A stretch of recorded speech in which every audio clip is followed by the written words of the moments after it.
নমস্কার। আজকে আমি আপনাদের কাছ থেকে কয়েকটি প্রশ্নের উত্তর বা মতামত পাব এই আশা রেখে কয়েকটি প্রশ্ন আপনাদের উদ্দেশ্যে আমি করছি।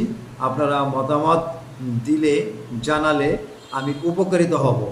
বিষয়টা হচ্ছে অন্তর্বর্তীকালীন সরকারের প্রধান গতকাল নির্বাচন ঘোষণা করলেন, অর্থাৎ বাংলাদেশের জাতীয় সংসদ নির্বাচন অনুষ্ঠিত হতে যাচ্ছে 2026 সালের এপ্রিল মাসে। নির্বাচন ডিসেম্বরে হওয়ার কথা ছিল বা ডিসেম্বরে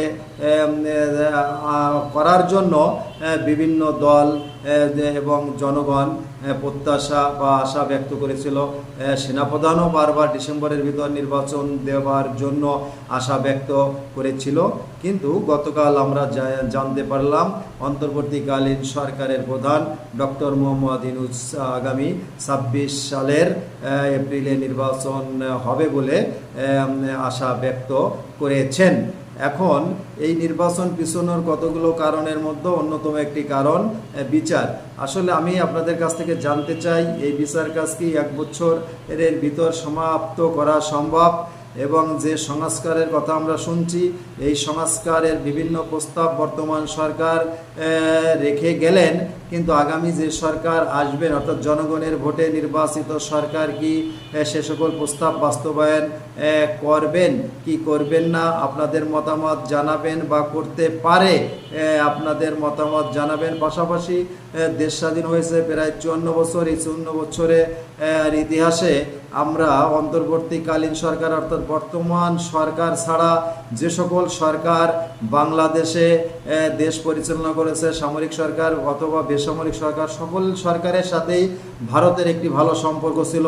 অর্থনৈতিক, রাজনৈতিক, সামাজিক সব কিছু মিলে, আন্তর্জাতিক সব কিছু মিলে ভারতের সাথে একটি সুসম্পর্ক ছিল। কিন্তু বর্তমান অন্তর্বর্তীকালীন সরকার আসার পরে ভারতের সাথে সেই সম্পর্কটা এখন আর নেই। অতএব আগামীতে যে গণতান্ত্রিক সরকার আসবে, জনগণের ভোটে নির্বাচিত সরকার আসবে, এ সরকার কি ভারতের সাথে সেই আগের মতো সুসম্পর্ক করবে, না বর্তমান অন্তর্বর্তীকালীন যেভাবে সম্পর্ক নষ্ট করেছে, যে ভালো সম্পর্ক ভারতের সাথে নেই, এই ধারাবাহিকতা বজায় থাকবে? আপনাদের কাছে এই প্রশ্নগুলো আমি জানতে চাচ্ছি। আপনারা উত্তর দিলে আমি উপকৃত হব। আপনাদের মতামত জানার জন্য অপেক্ষায় রইলাম। আজকে এ পর্যন্তই। সকলে ভালো থাকবেন। সকলকেই ধন্যবাদ।